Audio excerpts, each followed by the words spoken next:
Biksu berzirah darah melangkah maju, rune berkelap-kelip di zirah merah darahnya.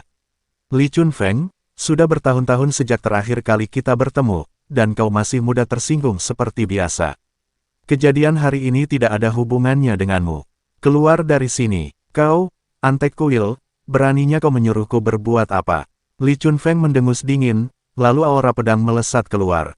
Biksu berzirah darah tidak menghindar atau menghindar, membiarkan energi pedang menebas zirahnya, hanya meninggalkan bekas putih samar. Pedangmu masih sangat lunak. Ekspresi Li Chunfeng sedikit berubah. Pertahanan lawan sungguh luar biasa. Yu Wuxi melayang ke depan formasi, dikelilingi udara hitam. Tuan Kota Li, dia yang tahu situasi saat ini adalah pahlawan. Chen Ping dan istana Dao jahatku adalah musuh bebuyutan, dan dia harus mati hari ini. Dan aku, teriak Yu Yue, aku akan mencungkil matanya dengan tanganku sendiri. Nan Batian berjalan keluar sambil menggendong Xiao Chul, tertawa terbahak-bahak. Kalian idiot, berani-beraninya kalian berteriak padaku. Apa kalian percaya aku, gedung informasi, akan membongkar semua rahasia kalian? Xiao Cui melangkah maju, memegang gulungan batu giok di tangannya, 6 aula kuil suci diam-diam bersekongkol dengan jalan iblis. Aula cabang aula jalan jahat merenggut jiwa para kultivator tak berdosa, dan Tuan Qin, cek-cek, aku punya banyak cerita tentang putramu yang suka menindas pria dan wanita. Wajah Qin Lai menjadi gelap, berhenti bicara omong kosong. Entah itu omong kosong atau bukan, kita akan tahu setelah diumumkan, kata Xiao Cui dengan tenang, selama kau menarik pasukanmu, kejadian hari ini akan dianggap selesai. Biksu berbaju zirah darah mencibir, pusat informasi. Mereka cuma tukang gosip. Kalau berani ngomong lagi, aku bunuh kalian tanpa ampun. Kalau begitu, cobalah. Para kultivator di belakang Nan Batian melepaskan aura mereka secara bersamaan. Meskipun jumlah mereka tidak banyak, masing-masing dari mereka memiliki aura yang kental dan jelas merupakan elit. Kedua belah pihak berada di ambang perang. Pada saat ini, suara Chen Ping datang dari halaman, tidak perlu bicara omong kosong. Dia berjalan keluar perlahan-lahan, diikuti oleh Mo Chen, Humazi, Ling Sui, dan semua murid Sekte Pedang. Meskipun jumlah orangnya hanya beberapa lusin, mereka semua menegakkan kepala dan tidak menunjukkan rasa takut. Qin Lai, bukankah kau hanya ingin membunuhku? Chen Ping menatap langsung ke arah lawannya dan berkata, aku ingin bertarung denganmu. Hidup atau matimu adalah keputusanmu sendiri. Berani. Qin Lai tertegun sejenak, lalu tertawa terbahak-bahak, apa katamu? Kau, seorang alam abadi longgar, berani menantangku? Seorang alarm abadi bumi tingkat 8. Mengapa tidak? Chen Ping mencengkeram pedang pembunuh naga rat-rat. Kalau aku kalah, aku akan melakukan apapun yang kau mau. Kalau kau kalah, bawa pasukanmu dan keluar dari kota suci pedang. Jangan pernah menyinggung perasaan orang lain lagi. Chen Ping, tidak, kata Mo Chen cemas. Tuan Chen, mohon pikir-pikir lagi. Li Chunfeng pun buru-buru menghentikannya. Chen Ping melambaikan tangannya, tatapannya tegas, ini adalah dendam antara dia dan aku, sudah saatnya untuk mengakhirinya. Mata Qin Lai berkilat jahat, lah berharap Chen Ping mati atas inisiatifnya sendiri. Oke, aku janjil tapi kalau ada yang berani ikut campur, jangan salahkan aku karena bersikap kasar. Qin Lai berjalan perlahan ke arah Chen Ping, kekuatan spiritualnya melonjak di sekelilingnya, dan lubang-lubang yang dalam terinjak-injak di tanah. Nak, suatu kehormatan bagimu untuk mati di bawah pedangku. Qin Lai mengayunkan pedang panjang di tangannya, dan energi pedang itu begitu kuat sehingga membelah tanah di antara mereka berdua. Chen Ping menarik napas dalam-dalam, dan kekuatan 3 suku di tubuhnya beredar pada saat yang sama, dan arus udara 3 warna mengalir melalui meridiannya. Dia tahu bahwa pertempuran ini tidak hanya menyangkut hidup dan matinya sendiri, tetapi juga kelangsungan hidup seluruh sekte pedang. Berhenti bicara omong kosong dan ambil tindakan. Mata Qin Lai dipenuhi dengan niat membunuh. Tanpa ragu, ia mengayunkan pedangnya ke depan dengan kekuatan yang mampu membelah gunung dan batu. Sebelum angin pedang tiba, lapisan-lapisan gelombang udara telah bergejolak di tanah. Ayo, teriak Chen Ping pelan, dan pedang pembunuh naga berubah menjadi cahaya keemasan dan menyerbu ke depan, dentang. Suara logam beradu terdengar memekakkan telinga, dan tanah di bawah kaki kedua pria itu meledak bersamaan, dan kerikil beterbangan kemana-mana. Chen Ping hanya merasakan datangnya suatu kekuatan besar, lengannya langsung mati rasa, dan dia mundur 3 langkah sebelum bisa menyeimbangkan tubuhnya, dengan jejak darah mengalir dari sudut mulutnya. Benar saja, dia rentan. Qinlai mencibir dan memanfaatkan kemenangan itu untuk mengejarnya. Pedang panjangnya jatuh seperti badai dahsyat, dan energi pedang saling bersilangan, menghalangi semua rute mundur Chen Ping. Chen Ping menggunakan langkah pengendalian api secara maksimal, sosoknya bergerak menembus bayangan pedang bagaikan hantu, sementara pedang pembunuh naga melindungi titik-titik vitalnya dengan erat. Setiap benturan membuat darahnya mendidih. Apakah Chen Ping mencari kematian? Hu Mazi menghentakkan kakinya dengan cemas. Dia sedang menguji kekuatan Qinlai. Li Chunfeng berkata dengan suara berat, ilmu pedang Qinlai sangat ganas dan mendominasi, dengan sangat sedikit kekurangan. Akan sulit bagi Chen Ping untuk menemukan peluang. Di lapangan, situasi Chen Ping menjadi semakin berbahaya. Kecepatan pedang Qinlai menjadi semakin cepat, dan energi pedang mengembun menjadi bayangan seekor harimau, membuka mulutnya yang berdarah dan menerkam ke arah Chen Ping, mengaum. Kemanapun bayangan harimau itu lewat, udara terkoyak, menimbulkan teriakan melengking. Jejak tekad melintas di mata Chen Ping, dan roh jahat di tubuhnya tiba-tiba meledak, dan lapisan kabut hitam menyelimuti pedang tebasan nagal, seekor naga hitam yang dibentuk oleh roh jahat meraung dan menyerbu keluar, bertabrakan dengan keras dengan hantu harimau, ledakan. Gelombang udara menyapu ke segala arah, dan para penonton mundur satu demi satu. Setelah asap menghilang, wajah Chen Ping pucat pasi dan dadanya terasa sesak. Jelas ia menderita luka serius. Qinlai juga mundur selangkah, dengan sedikit ekspresi terkejut di wajahnya. Menarik, Qinlai menjilat bibirnya, sayangnya, itu tidak cukup. Dia mencengkeram gagang pedang dengan kedua tangan, dan energi spiritual mengalir deras ke dalamnya, dan api yang berkobar menyala di pedang, teknik pedang surga yang membakar. Bayangan pedang itu banyak sekali, dan setiap pedang membawa suhu tinggi yang dapat membakar gunung dan mendidihkan lautan. Udara pun terdistorsi oleh api yang membakar itu. Pupil mata Chen Ping tiba-tiba mengecil, bisa merasakan kekuatan teknik pedang ini beberapa kali lebih kuat dari sebelumnya. Jika ia terkena langsung, pasti akan mati. Itulah satu-satunya jalan. Chen Ping menggertakkan giginya, dan kekuatan naga di tubuhnya beredar liar, dan sisik emas muncul dari bawah kulitnya. Tak lama kemudian tubuh emas yang tak bisa dihancurkan itu diaktifkan, dan Chen Ping diselimuti sisik emas. Apakah ini sisik naga? Seru Ling Xue terkejut. Mo Chen juga terkejut, mungkinkah anak ini keturunan klan naga? Qinlai melihat sisik naga itu, dan secerca keserakahan melintas di matanya, jadi kau bajingan dari klan naga, pantas saja kau begitu sulit dihadapi. Serangannya menjadi lebih ganas, dan setiap gerakan pedang ditujukan pada titik-titik vital Chen Ping. Chen Ping tak lagi menahan diri.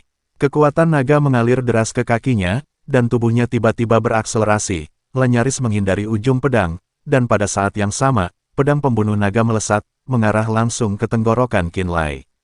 Hanya hal sepele, Qinlai memutar pergelangan tangannya dan menangkis serangan itu dengan pedangnya. Pada saat ini, Chen Ping diam-diam memadatkan bola cahaya keemasan di tangan kirinya, dan memanfaatkan momen ketika Qinlai menangkisnya untuk menghantamkannya ke arah dadanya. Naga itu marah. Bola cahaya keemasan itu meledak, dan kekuatan naga itu menyebar. Qinlai merasakan sesak di dadanya, darahnya melonjak, dan ia terdorong mundur 5 langkah. Kau mencari kematian. Qinlai terkejut dan marah. Dia tidak menyangka Chen Ping menyembunyikan jurus mematikan yang begitu kuat. Niat membunuh berkobar di matanya, dan ia mengangkat pedangnya tinggi-tinggi. Kekuatan spiritualnya mengembun menjadi bola api raksasa, bakar langit dan hancurkan bumi. Bola api itu naik seperti matahari kecil, dan suhu tinggi yang dipancarkannya menyebabkan para biksu di sekitarnya melepaskan kekuatan spiritual mereka untuk melindungi tubuh mereka. Chen Ping menatap bola api yang cukup untuk membakarnya menjadi abu, dan secercah tekad terpancar di matanya. Sepertinya aku harus menggunakannya. Chen Ping perlahan mengangkat tangan kirinya dan mengepalkan udara. Berdengung, terdengar suara dengungan pelan, dan busur Raja Dewa yang hitam pekat muncul dari udara tipis di tangannya. Pola-pola emas pada busur itu tampak hidup, memancarkan cahaya keemasan redup. Itu, senjata sucil, itu sebenarnya busur Raja Dewal, artefak legendaris yang bisa menembak jatuh Dewal. Para pendeta yang menyaksikan menjadi gempar, mata mereka dipenuhi keterkejutan dan keserakahan. Qinlai juga tampak tidak percaya, bagaimana busur Raja Dewa bisa berakhir di tanganmu. Chen Ping tidak menjawab, La meletakkan tangan kanannya di tali busur, dan energi jahat Tao di tubuhnya langsung mengembun menjadi bulu anak panah yang berkilauan. Pergilah ke neraka, Chen Ping berteriak pelan dan melepaskan tangan kanannya. Anak panah itu melesat bagai meteor, membawa momentum yang mampu membelah langit dan bumi. Seketika, anak panah itu melintasi jarak puluhan kaki dan melesat menuju bola api raksasa itu. Ledakan, saat bulu anak panah bertabrakan dengan bola api, waktu seakan berhenti. Kemudian, energi dahsyat meledak, cahaya keemasan menelan segalanya, bahkan ruangan pun bergetar sedikit. Semua orang terkejut oleh kekuatan ini dan tanpa sadar menutup mata mereka. Ketika cahaya memudar, pemandangan di lapangan membuat semua orang terkesiap. Qin Lai setengah berlutut di tanah, dengan lubang berdarah mengerikan muncul di dadanya, darah mengucur keluar, dan baju besi ungu emasnya hancur berkeping-keping. Dia menatap luka di dadanya dengan tak percaya, matanya dipenuhi ketakutan. Kondisi Chen Ping juga tidak jauh lebih baik. Serangan balik dari busur Raja Dewa menyebabkan meridiannya rusak, darah terus mengalir dari sudut mulutnya, dan tubuhnya gemetar. Aku benar-benar kalah. Qin Lai bergumam pada dirinya sendiri, lalu kilatan kegilaan melintas di matanya. Tidak. Aku tidak kalah. Dia tiba-tiba mengangkat kepalanya dan menatap orang-orang di belakangnya. Kenapa kalian masih berdiri di sana? Pergil bunuh dia, ambil artefaknya. Keserakahan terpancar di mata biksu berbaju zirah darah, dan dia menyerbu lebih dulu. Busur Raja Dewa adalah milikku. Tidak mau kalah, Yu Wuxi menyerbu ke arah Chen Ping dengan aura hitam yang berputar-putar. Chen Ping, tubuhmu milikku. Yu Yue dan Yu Wuji mengikuti dari dekat, dan para master dari berbagai sekte juga beraksi. Semua orang tertarik oleh busur Raja Dewa dan garis keturunan naga Chen Ping, dan telah lama melupakan perjanjian sebelumnya. Tercela, Li Chunfeng meraung marah, menghunus pedangnya, dan menyerbu ke arah biksu berbaju besi berdarah.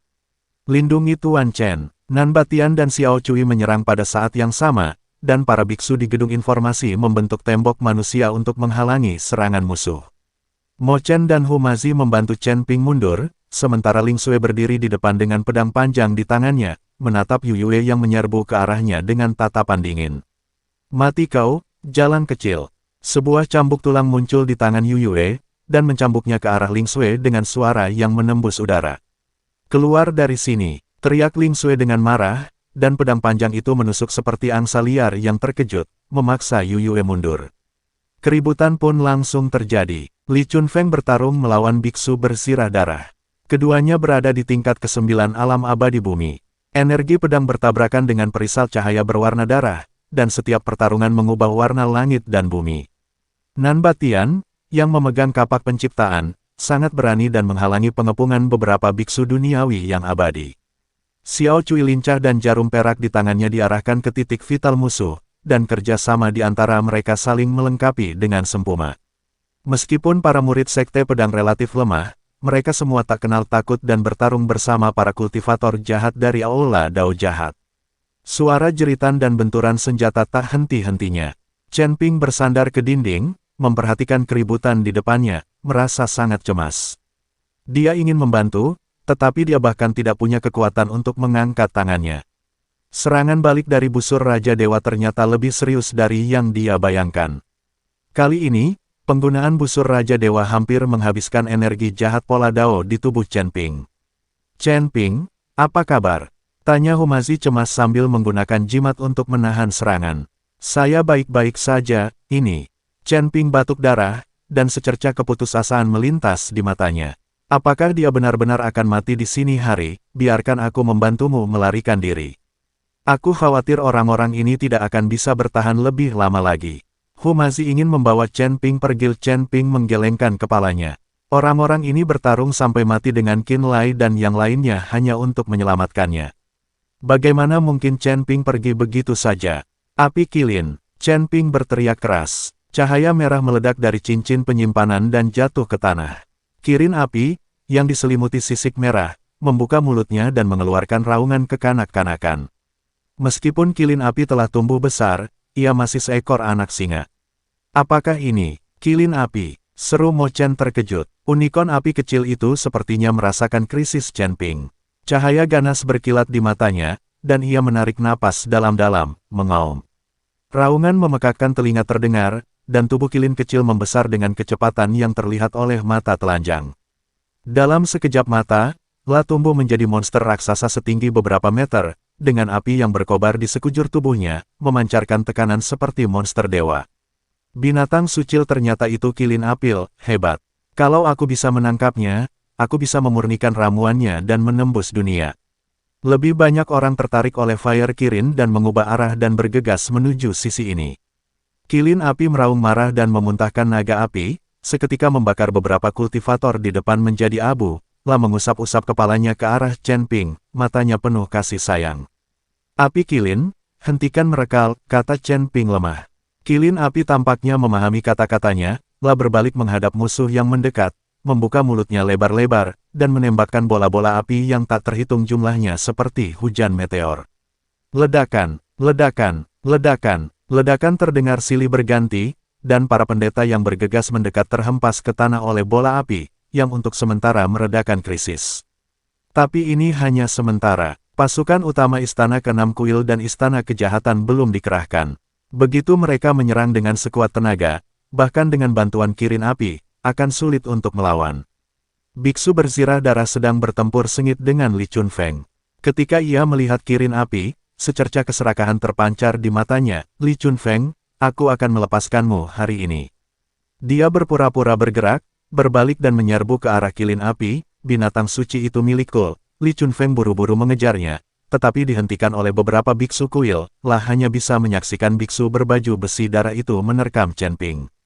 Chen Ping, Matil, biksu berbaju besi darah menamparkan Chen Ping dengan telapak tangannya, dan perisai cahaya berwarna darah itu membawa kekuatan penghancur. Jejak keputusasaan melintas di mata Chen Ping, dan ia tak lagi memiliki kekuatan untuk melawan. Pada saat ini, dua suara tua terdengar pada saat yang sama. Wulian Tianzun, dermawan, hentikan. Menindas segelintir orang terhadap banyak orang sungguh sangat buruk. Dua cahaya keemasan melesat keluar bagaikan meteor dan mendarat tepat di telapak tangan biksu berbaju sirah darah, ledakan. Biksu berbaju besi darah itu terdorong mundur 3 langkah dan menatap pendatang baru itu dengan heran dan curiga. Dua pendeta Tao tua muncul di tempat kejadian. Salah satunya memegang pengocok, berambut putih, dan berwajah muda. Yang satunya lagi mengenakan jubah Tao dan tampak hikmat. Di belakang mereka, ada puluhan pendeta Tao, masing-masing memiliki aura yang kuat. Master Wu Ji, Master Wu Wei, Chen Ping terkejut sekaligus gembira. Kenapa Anda di sini? Chen Ping tidak menyangka akan bertemu kedua orang ini di sini.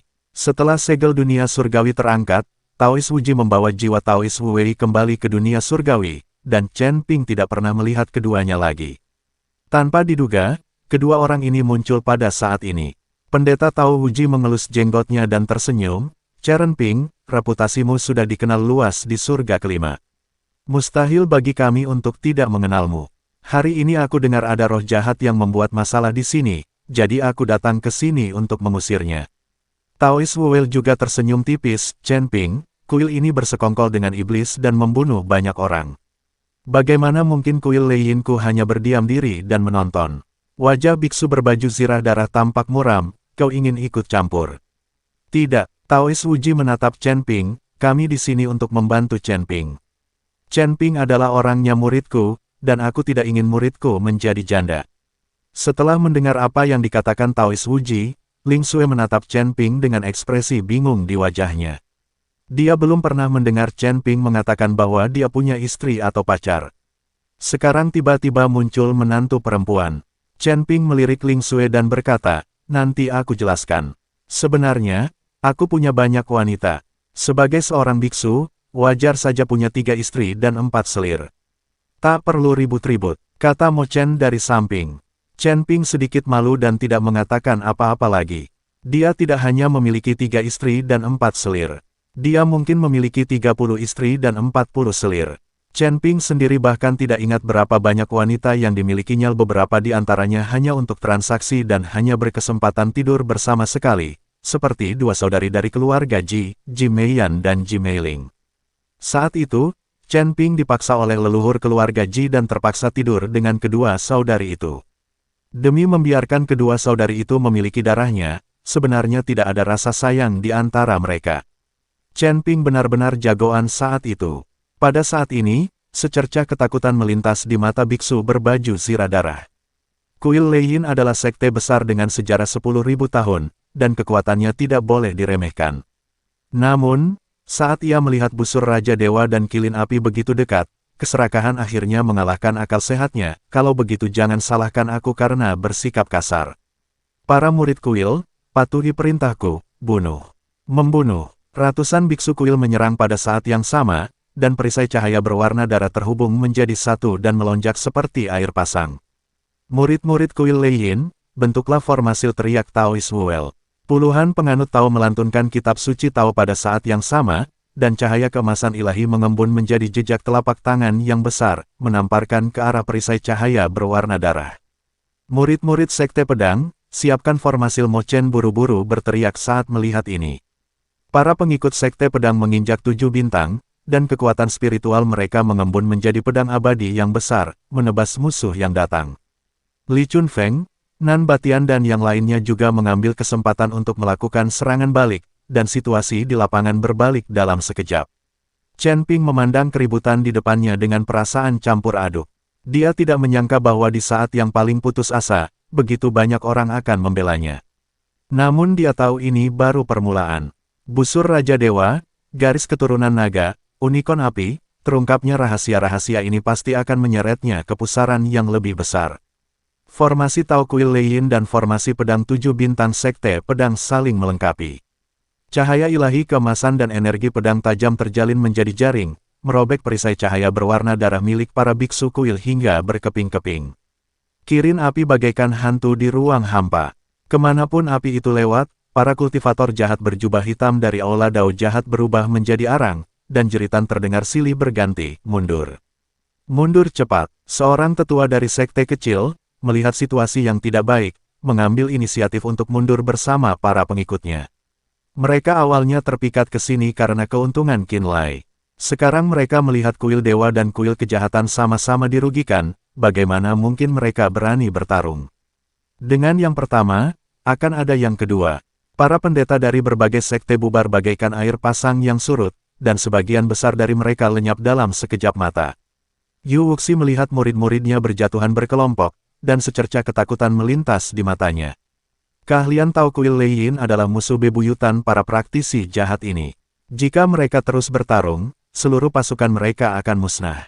Berjalan, Yu Wuxi mengambil keputusan cepat dan membawa Yu Yue dan Yu Wuji bersamanya, berubah menjadi awan hitam dan melarikan diri tanpa repot-repot membawa altar bersamanya. Wajah biksu berbaju zirah darah berubah pucat saat dia melihat situasi bencana itu.